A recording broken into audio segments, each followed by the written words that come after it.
တခါတည်းရဲ့မှာ TikTok ဗီဒီယိုတစ်ခုပဲနဲ့တနေ့ကိုတသိန်းထီဝင်ငွေရတဲ့လူတွေရှိရဲဆိုတာမိတ်ဆွေတို့သိခဲ့လားအဲ့ဒီသူတွေကပျော့ပျော့နေပါတယ်တစ်ဖက်မှာတော့မိတ်ဆွေတို့က TikTok ကို scroll လုပ်နေတာပဲဒါကမိတ်ဆွေတို့အတွက်ပဲမိတ်ဆွေတို့ရဲ့အဲ့ထက်မှာနေနေကြကြ TikTok creator တဲ့အတွက် boosting service လုပ်ပြီးတော့ငွေရှာလို့ရမယ်နည်းလဲအသက်ပါမိတ်ဆွေတို့မှာဖုန်းတက်လုံးနဲ့ internet ရှိရင်ဒီအလုပ်လုပ်လို့ရပါတယ်ဒီနေ့ကစပြီး online နဲ့တကယ်အလုပ်လုပ်ကြည့်သူတွေအတွက်ဒီဗီဒီယိုကဘလို့မျှလွဲမသွားဖို့တောင်းဆိုကြည့်ရင်ဒီဟာကတကယ်ရှိရဲ့အသေးလုံးကနည်းလဲတစ်ခုပဲဖြစ်ပါတယ်အခုဆိုရင် TikTok content creator တွေအားလုံး views likes comments followers လို့သိကြပါတယ်ဒါတွေက naturally မရရင်တော့သူတို့ကငွေရှာပြီး boost ခိုင်းနေကြပါတယ်အဲ့ဒီမှာပဲမိတ်ဆွေတို့အတွက်အခုကလည်းရောက်လာပါတယ်သူတို့ရဲ့ဗီဒီယိုတွေကို boost လုပ်ပေးပြီးသူတို့စီကငွေယူလို့ရပါတယ် Telegram စနစ်ကနေ client ကိုရုပ်ကြည့်မှုနဲ့ deal channel အထိအကောလုံးကို step by step ပြပေးသွားမှာပါเนาะအဲ့ဆိုရင်တော့ဒီဗီဒီယိုကိုအဆုံးထိကြည့်မယ်ဆိုရင်မိတ်ဆွေတို့ကိုတနေ့မှတောင်းဝင်ငွေလာတိုင်းနေဆိုတာ business model တစ်ခုရရှိသွားမှာဖြစ်ပါတယ် okay ဆိုဗီဒီယိုကိုစလိုက်ကြရအောင်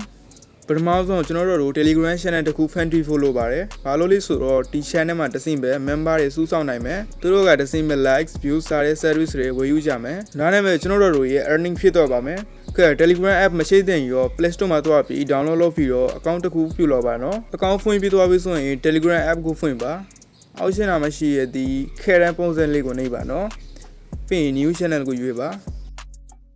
ထမ်းမဲ့ပြီး create channel ကိုနှိပ်ပြီး channel အသိမ်းဖန်တီးကြပါကဲအခုတော့ channel အတွက်ထူးခြားပြီး professional ရှိရဲ့နာမည်တစ်ခုရေးရမယ်ဒါအတွက်တော့ကျွန်တော်တို့ ChatGPT ကိုအသုံးပြုမယ်နော် ChatGPT ထည့်သွားပြီးအထက်ဘာအတိုင်း prompt ရိုက်ထည့်လိုက်တာနဲ့လာပါတဲ့ unique channel name တွေအများကြီးနဲ့ suggest လုပ်ပေးပါတယ်အဲ့ဒီနာမည်တွေထက်ကမှဒီမှာနော် tick boost up ဆိုတာကတကယ်ကိုမိုက်ပါတယ်လွယ်လွယ်နဲ့မမိလို့ရတာပါနော် relevance လာရှိပါတယ် perfect ဖြစ်ပါတယ်ကဲဒါဆိုရင် name ကို copy လုပ်ပြီး Telegram channel ထက် paste လုပ်လိုက်ကြပါမယ်ကဲကျွန်တော်တို့ကဒီနာမည်ကိုနောက်ထပ်အနေငယ်ပြုပြင်ပြီးဒီမှာနော် TikTok boost hub လို့ရိုက်ထည့်တော့ပါတယ်ဒီနာမည်ကပို့ပြီး professional and attractive ဖြစ်နေပြီပါနော်ခဲအခုတော့ channel description တစ်ခုလည်းလိုလာပါပြီဒါကိုလည်း ChatGPT ကိုအားထည့်ရင်ရပါတယ်နော် engaging နဲ့ impactful description တွေရေးပေးလိုက်မယ်ကဲ ChatGPT ကအင်္ဂလိပ်လို description ၄ခုပေးလာပါတယ်နော်ဒါပေမဲ့ကျွန်တော်တို့ကမြန်မာဘာသာနဲ့လိုတာမို့ပြန်ဘာသာပြင်ဖို့တောင်းလိုက်ပါတယ်ကဲအဲ့ဒါနဲ့ ChatGPT ကဒီမှာနော် translate လုပ်ပေးလိုက်ပါပြီမြန်မာဘာသာနဲ့ description ၄ခုထည့်ကမှကျွန်တော်တို့ကဒီ၄နံပါတ်တစ်ခုကကြိုက်ပါတယ်နော်အဲ့ဆိုရင်အဲ့ဒါလေးကိုရွေးပြီးတော့ copy လုပ်လိုက်ပါမယ်ကဲပြီးတော့ channel ထက်ကို paste လုပ်ပြီး description ပြင်ဆင်သွားပါမယ် okay အခုတော့ကျွန်တော်တို့ရဲ့ Telegram channel အတွက် professional feel ရဲ့ logo တစ်ခုလိုအပ်ပါပြီမျက်စိကိုဖျက်နိုင်တဲ့ TikTok ကို brand သွားတဲ့ logo တစ်ခုဖျက်ဖို့လိုပါတယ်နော်ဒါအတွက်လည်းကျွန်တော်တို့ဟာ ChatGPT ကိုအသုံးပြုပါမယ်ကျွန်တော်တို့က ChatGPT ကိုတစ်ခုထည့် star တစ်ကြောင်ပေးလိုက်ပါတယ်အဲ့ဒါထက်မှကျွန်တော်တို့ channel အတွက် logo တစ်ခုလိုတယ်လို့ရေးလိုက်ပါတယ်နော်အခု ChatGPT က logo ဖန်တီးမယ်။အနေငယ်တော့အချိန်ယူနိုင်ပါတယ်နော်။ဒါကြောင့်တန်းသက်ထက်နဲ့ခဏဆောင်လိုက်ကြပါ။ finally ကျွန်တော်တို့ logo ပြီးတော့ပါပြီ။တကယ်ကို professional ဖြစ်ပြီးအရင်လာပါတယ်နော်။ခဲအခုဆိုရင်တော့ simply ဒီ logo ကို download လုပ်လိုက်ပါမယ်။ခဲ Telegram app ကိုပြန်ဝင်လိုက်ပါမယ်။ပြီးတော့ channel ကိုဒီမှာနော်။တွားပြီးတော့ဒီ logo ပုံပြောင်းတဲ့အပိုင်းကိုရွေးပါမယ်။ပြီးတော့ download လုပ်ထားတဲ့ logo ကိုရွေးလိုက်ပြီးတော့ upload လုပ်လိုက်ပါမယ်။ခဲအပေါ်မှာရှိရတဲ့ဒီ icon ကိုနှိပ်လိုက်ပါမယ်နော်ခဲအခုတော့ custom Telegram channel link ကိုရေးဖို့လိုပါပြီပေါ့နော်ဒါကတော့လူတွေ channel ကိုအလွေးတကူရှာဖွေနိုင်ဖို့အတွက်ပါနော် link ထဲမှာဘာပဲရေးလိုက်ရင်တော့ရပါတယ်ဒါပေမဲ့ကျွန်တော်တို့စီကတော့ဒီ channel name ကိုတင်ထားတာကောင်းဆုံးပါပဲတန်တန်ရှိရှိနဲ့လူတွေ meme လို့လွှဲရတယ်ပေါ့နော်ကဲဒီမှာတော့ကျွန်တော်တို့က TikTok boost up လို့ရေးလိုက်ပါတယ်နော်နာမည်ရေးပြီးဆိုရင်အပေါ်က tick icon ကိုနှိပ်လိုက်ပါပြီး next ကိုနှိပ်လိုက်ပါကဲအခုတော့ channel completely ready ဖြစ်တော့ပါပြီနော် okay ကျွန်တော်တို့အခု Telegram channel ထက်မှာ post တွေထည့်ရမှာပါနော်ဒါကတော့ကျွန်တော်ပေးတဲ့ website မှုတွေအကြောင်းဖြစ်ပါတယ်ဥပမာအနေနဲ့ဒီမှာနော်ဘယ်လောက် views ရမလဲဘယ်လောက် likes ရမလဲအဲ့ဒီ service တကူဆင်းရတဲ့ဘယ်လောက်ပတ်စံယူမလဲပေါ့နော်မိတ်ဆွေတို့အနေနဲ့စိတ်ပူစရာမလိုပါဘူးအဲ့ဒါတွေကိုကျွန်တော်တို့ကတော့ရေးပြီးသားထားပြီးပါနော်ပြီးတော့ကျွန်တော်တို့အဲ့ဒီ post test ကိုကျွန်တော်တို့ရဲ့ Telegram channel မှာတင်ထားမယ်နော် channel link ကတော့ video ရဲ့အောက်မှာ comment section မှာရရှိနိုင်ပါမယ်မိတ်ဆွေတို့ကတော့အဲ့မှာတော့ပြီး test ကို simply copy လုပ်လိုက်ပါအောင်နော်ပြီးတော့မိတ်ဆွေတို့ရဲ့ channel ထက်မှာ paste လုပ်လိုက်ပါပြီးတော့မိတ်ဆွေတို့ရဲ့စိမ့်တန်းရှာ edit လုပ်ခြင်းလည်းရပါတယ်နော် views likes တွေ zeno တွေကိုမိတ်ဆွေတို့ရဲ့တေးကြထည့်ရေးလို့ရပါတယ်အရေးကြီးတဲ့ချက်ကတော့ post ရဲ့အောက်ဆုံးမှာမိတ်ဆွေတို့ရဲ့ Telegram account username ကိုထည့်ရပါနော်ဒီလိုနဲ့ပဲ logic ရဲ့ member တွေဟာမိတ်ဆွေတို့ရဲ့ tire ဆက်သွယ်လိုက်နိုင်မှာဖြစ်ပါတယ်က အခုကျွန်တော် boost ဘယ်လိုလုပ်ရမလဲဆိုတာကိုပြောပြမယ်နော်မိတ်ဆွေတို့ရေ client ရဲ့ TikTok video မှာတော့ views နဲ့ likes ကိုဘယ်လိုထည့်မလဲဆိုတာပေါ့နော် Okay အဲ့ဒါလုပ်ဖို့အတွက်တခုတည်တာ website တစ်ခုကိုတော့မှဖြစ်ပါတယ်ဒါပေမဲ့ website ကို top 4 အရေးဆုံး browser အသက်တစ်ခု download လုပ်ဖို့လိုရနော် Play Store ကိုသွားပြီးတော့ Opera browser လို့ရိုက်ထည့်ပြီး download လုပ်လိုက်ပါဒီ browser ကိုတော့ဖို့အကြောင်းရင်းတစ်ခုရှိရနော်ပထမဆုံးတစ်ခုကတော့ website ထဲမှာ join ရတဲ့အများကြီးဖြစ်စင်နိုင်တယ်နော် Opera ကတော့အဲ့ဒါလေးကို block လုပ်ပေးလိုက်ပါတယ်ဒုတိယအကြောင်းအရာကတော့နောက်မှပြောပြမယ်နော် Okay browser ကို download လုပ်ပြီးဆိုရင် browser ထက်ကိုဝင်လိုက်ပါbrowser ရဲ့ search bar မှာဒီမှာနော် zefoy.com နော် zefoy.com နော်အဲ့လိုရိုက်ထည့်ပြီး enter နှိပ်လိုက်ပါအခုကျွန်တော်က VPN ဖွင့်ထားရပေါ့နော် VPN ဖွင့်ထားမှဆိုရင်တော့ error တက်နိုင်လို့ VPN ကိုပိတ်ထားဖို့အကြံပြုတယ်ပေါ့နော်ကဲ VPN ကိုပိတ်လိုက်ပါမယ်ပြီးတော့ zefoy.com ထည့်ကိုဝင်ရင် captcha တစ်ခုပေါ်လာမှာဖြစ်ပါတယ်နော်အဲ့ဒီမှာမြင်ရတဲ့စာလုံးတွေကို box ထဲမှာရိုက်ထည့်ပြီး submit လုပ်လိုက်ပါနော်ဒါပြင်ရော interface တစ်ခုပေါ်လာမှာဖြစ်ပြီးနောက်ထပ် feature တွေ့ရမှာဖြစ်တယ်အပေါ်ဆုံးမှာ follow up ပေါ့နော်အခုတော့မရသေးပါဘူးနောက်ပိုင်းမှာရနိုင်မှာထင်နေပေါ့နော်ကဲ likes ရှိရယ် comment ရှိရယ် views လေးရှိရယ် share လေးရှိရယ် favorite လေးရှိရယ်နော်ကဲအခုကျွန်တော်မိတ်ဆွေတို့ကို example နဲ့ပြမယ်နော် like ကို boost လုပ်မယ်နော်ကဲအဲ့ဆိုရင်တော့ကျွန်တော် TikTok ထက်ကိုဝင်ပြီးတော့ random channel တစ်ခုကိုရွေးပြီး view နေတဲ့ video တစ်ခုကိုရွေးမယ်ကဲအဲ့ဒီ video ရဲ့ link ကို copy လုပ်ပါမယ်နော်ကဲပြန်လာပြီး zefoy.com မှာ head ဆိုတဲ့ option ကိုနှိပ်ပါမယ် video link ကို paste လုပ်ပြီး search ကိုနှိပ်ပါမယ်ဒီမှာ timer တစ်ခုသွားရနော် timer ပြည့်ရခါမှာပဲ boost လုပ်လို့ရပါတယ်အဲ့ဆိုရင်ကျွန်တော်စောင်းလိုက်ပါမယ်ကဲ timer ပြည့်တာနဲ့ search ကိုထည့်နှိပ်ပါမယ်ကဲနောက်ထပ် head button ကိုတစ်ချက်နှိပ်ပါနော်ကဲလုပ်ပြီးသွားပြီဆိုရင် like sent successfully ဆိုတာတွေ့ရမယ်နော်အဲ့ဆိုရင်ကျွန်တော်တို့ TikTok ထက်ကိုပြင်သွားပြီးကြည့်လိုက်တော့မယ်ကဲဒီမှာတော့မိတ်ဆွေတို့ကြည့်နိုင်ပါတယ်30 like ပေါ့နော်ထက်တူလာတာကိုမြင်နိုင်ပါတယ်โอเคဒီအပိုင်းကအရင်ကြည့်ဆုံးပါနော်အဲ့ဆိုရင်ဗီဒီယိုကို skip မလုပ်ဘဲနဲ့အဆုံးထိကြည့်ပါနော်ကဲအခု feature ကတော့ဒီမှာ heard ပေါ့နော် heard ဆိုတဲ့ section ထက်မှာပြန်ပြီးမိတ်ဆွေတို့ရဲ့ TikTok video ရဲ့ link ကိုထပ်ပြီး search လုပ်လိုက်ရတော့ဒီမှာ timer တက်လာတယ်နော်ဒါဆိုတော့ကတော့နောက်တစ်ခါ like ပို့ဖို့စောင့်ရမယ်လို့ဆိုတာပါနော်ကဲစဉ်းစားကြည့်ပါဦးမိတ်ဆွေတို့ရဲ့ဒီမှာနော်နေ့တိုင်း7မိနစ်15မိနစ်လောက်စရင်တနေ့လုံးအဲ့ဒီမှာပဲဖြုံနေလိုက်ပါမယ်ဒါကြောင့်မိတ်ဆွေတို့အတွက်ကျွန်တော် super trick တစ်ခုပြောပြမယ်နော်ဒီ timer လေးကိုဖြုတ်ဖို့အတွက် trick တစ်ခုရှိရနော်အဲ့ trick ကိုကျွန်တော်ပြောပြမယ်မိတ်ဆွေတို့ရဲ့ phone ရဲ့ home screen ကိုပြန်လာပါလာပြီးတော့ဒီ Opera browser ကိုအနည်းငယ်ကြာဖိထားပါပြီးတော့ဖိလိုက်တဲ့အခါမှာဒီမှာနော် menu တစ်ခုပေါ်လာတယ်အဲ့မှာ app info ကိုနှိပ်ပါနှိပ်ပြီးတော့ scroll လုပ်ပြီးဒီမှာနော် clear data ကိုနှိပ်ပါပြီး manage page ကိုလည်း AS all data ကိုနှိပ်လိုက်ပါနော်ကဲထပ်ပြီး clear cache ကိုလုပ်ဖိလိုက်ပါနော်အဲ့ဒါနဲ့ပြီးဒီ browser ကလုံးဝအသက်ဖြစ်သွားတယ်ပေါ့နော်ကဲအခု Opera browser ကိုပြန်ဖွင့်ပါ search bar ထက်မှာ zefoy လို့ရိုက်ချလိုက်ပါနော်ကဲဒီမှာနော်ဒီ capture word ကိုပြန်ဖြည့်ပါပြီးတော့ head so section ထက်ကိုသွားပါ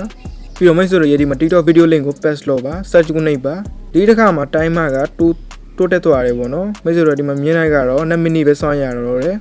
အင်းကလို့7မိနစ်15မိနစ်လောက်စောင့်ဖို့မလိုတော့ဘူးနော်2မိနစ်လောက်စောင့်ပြီးဒီ head button ကိုနှိပ်လိုက်ပါမယ်နော်โอเคကျွန်တော်နှိပ်လိုက်ပါမယ်မလိုက်ရတိုးပါပြီပေါ့နော်အဲ့ဆိုရင်ကျွန်တော် TikTok ထက်ကိုသွားပြီးတော့ရှိလိုက်တော့မယ်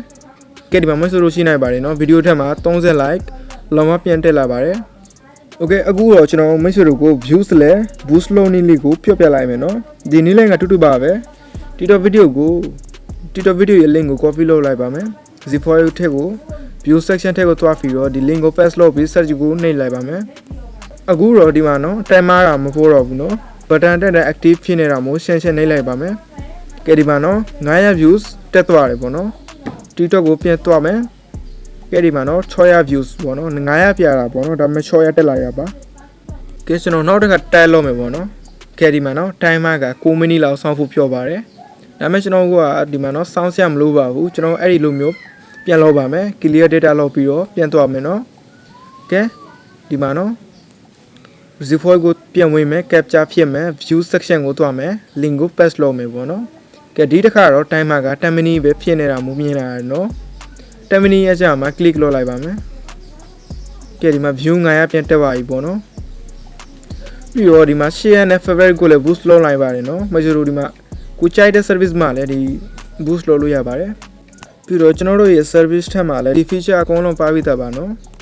Okay ဒီအပိုင်းကအရေးကြီးတယ်နော်ကျွန်တော်တို့ဒီ service အတွက် TikTok ပေါ်မှာ video တစ်ပုံတင်လိုက်ပါမယ်နော်ကျွန်တော်က TikTok account ဖွင့်ပြီးသားပါနော်မိတ်ဆွေတို့ရေကိုဘက်ကို TikTok account ဖွင့်လိုက်ပါ Okay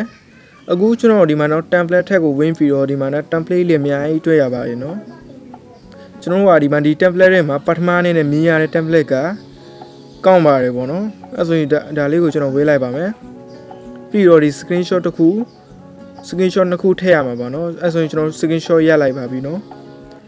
ကဲဒီမှာကျွန်တော် screenshot နှစ်ခုကိုထည့်လိုက်ပါတယ်နော် video လေး ready ဖြစ်ပါပြီအဲဆိုရင်ကျွန်တော်တို့ဒီမှာနော် TikTok ပေါ်မှာ hashtag ရဲ့ description လေးထက်ကိုကျွန်တော်ရေးပြီးတော့ video ကို upload လုပ်လိုက်ပါမယ်နော် okay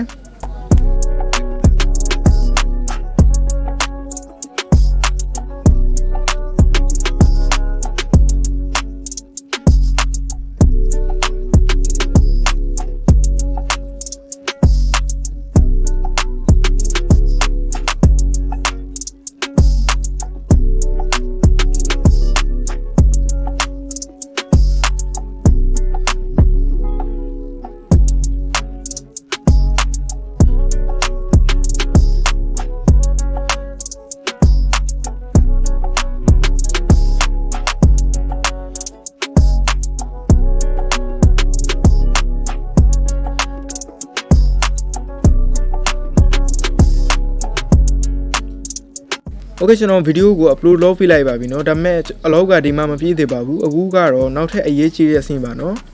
အခုအလောက်ကတော့ Telegram ကိုဖွင့်ပြီးတော့ကျွန်တော်တို့ပြန်ထားတဲ့စာလေးကို copy လုပ်လိုက်ပါမယ်เนาะပြီးရင်တော့ Facebook ကိုတွားရပါမယ်ဒီ copy လုပ်ထားတဲ့ text ကို TikTok ဆိုင်ရာ group ထဲမှာ paste လုပ်ပြီး post လုပ်ရမှာပါเนาะဘာကြောင့်လဲဆိုတော့ Facebook မှာတစ်ဆင့်လဲလူတွေထက်ကမှာစာရင်းစားသူများရနိုင်ပါတယ်ပေါ့เนาะကဲ Facebook မှာဒီမှာကျွန်တော် Facebook ကိုsearch bar မှာမြန်မာ TikTok လို့ရိုက်ထည့်လိုက်ပါမယ်ထွက်လာတဲ့ဒီမှာ result ထဲမှာဒီ group ကိုရွေးလိုက်ပါနော်အဲ့ဒီမှာတော့ TikTok နဲ့ပတ်သက်တဲ့ group များစွာကိုမြင်တွေ့ရပါလိမ့်မယ်အခုဘာလို့ရမလဲဆိုတော့အဲ့ဒီ group ထဲမှာမိတ်ဆွေတို့ရေ copy လုပ်ထားတဲ့ Telegram ရဲ့ text ကို paste လုပ်ရမှာဖြစ်ပါတယ်နော် paste လုပ်ပြီးတော့ပို့ပေးရမှာဖြစ်ပါတယ်အဲ့ဒီ group တစ်ခုထက်ကိုဝင်ပြီးတော့စာလေးကို paste လုပ်လိုက်ပါမယ်နော်ကဲဒီမှာတော့ကျွန်တော်ဒီ link ရဲ့နောက်မှာကျွန်တော်ရဲ့ Telegram username ကိုထည့်လိုက်ပါမယ်ဒါနဲ့ပဲလူတွေကကျွန်တော်တို့အတွက်ဒီမှာတော့တစ်စီးအလွေးတစ်ခုဆက်သွယ်နိုင်မှာဖြစ်ပါတယ်ပြီးရင်တော့ post ကိုနှိပ်လိုက်ပါမယ်ပြီးတော့နောက်ထပ် group တစ်ခုကိုဝင်ပြီး post တင်လိုက်ပါမယ်နော် link လေးကို modify လုပ်ပါမယ်ပြီးတော့ Telegram ကိုလည်း mention လုပ်လိုက်ပါမယ်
Okay မိတ်ဆွေတို့ရဲ့ဒီမှာတော့ TikTok ဆိုင်ရာ group account မှာ post တင်လိုက်ပါเนาะကျွန်တော်တို့ကလည်းဒီအတိုင်း group 20-30လောက်မှာတင်လိုက်ပါပြီเนาะပြီးတော့လူတွေကအဲ့ဒီ post ကိုမြင်ပြီးတော့စိတ်ဝင်စားလိုက်ရင်ကျွန်တော်တို့ကနေဆက်သွယ်လာပြီးတော့ boost ဝယ်ဖို့လာပါလိမ့်မယ်เนาะ Okay အခုကျွန်တော်မိတ်ဆွေတို့အတွက်အရေးကြီးဆုံးအချက်တစ်ခုပြောပြပေးပါမယ်เนาะမိတ်ဆွေတို့ရဲ့ TikTok account မှာတစ်နေ့ကိုအနည်းဆုံးတစ်ပုံတစ်မမအောင်နှစ်ပေါက်လောက် video သွတ်မအောင် post တင်ရမှာဖြစ်ပါတယ်เนาะအဲ့ဒါလေးကိုတလားလောက်ပဲအချင်းချင်းတင်းနေတာဖြစ်ပြီးတနေ့မှာဗီဒီယိုတစ်ပုဒ် viral သွားတာနဲ့အလုံးအကုန်ဖြစ်သွားတာပဲเนาะထားတဲ့ content တို့ကို Facebook မှာလည်းတင်လိုက်ပါเนาะနောက်ဗီဒီယိုလိုချင်နေဆိုရင် Facebook page အသေးတစ်ခု fan တိပြီး content တင်လို့ရတယ်เนาะနေရအများကြီးမှာပဲမြင်တွေ့ရင်လူအများကြီးစီကစိတ်ဝင်စားမှုလာရမယ်မိတ်ဆွေတို့ကတလားပဲ content တင်နေတဲ့ဆိုရင်မိတ်ဆွေတို့ကတကယ်ရင်းနှီးငွေဝင်လာမှကျွန်တော်အထင်းချင်းအမှတ်ခံတယ်เนาะ views တွေလည်းလာမှာပဲလူတွေလည်းမိတ်ဆွေတို့ကို DM လုပ်ပြီး boosting လုပ်ခိုင်းပါမယ်မိတ်ဆွေတို့ကိုဒီဗီဒီယိုနောက်ဆုံးထိကြည့်ပေးတဲ့အတွက်ကျေးဇူးအများကြီးတင်ပါတယ်ပြီးတော့မိတ်ဆွေတို့ကအခုထိ channel လေးကို subscribe မလုပ်ရသေးဘူးဆိုရင် subscribe လုပ်ဖို့မမေ့ပါနဲ့เนาะ နောက်ထပ်လည်းအလင်းစား business idea လည်းပြင်တွေ့ပါမယ်ကဲ take care bye bye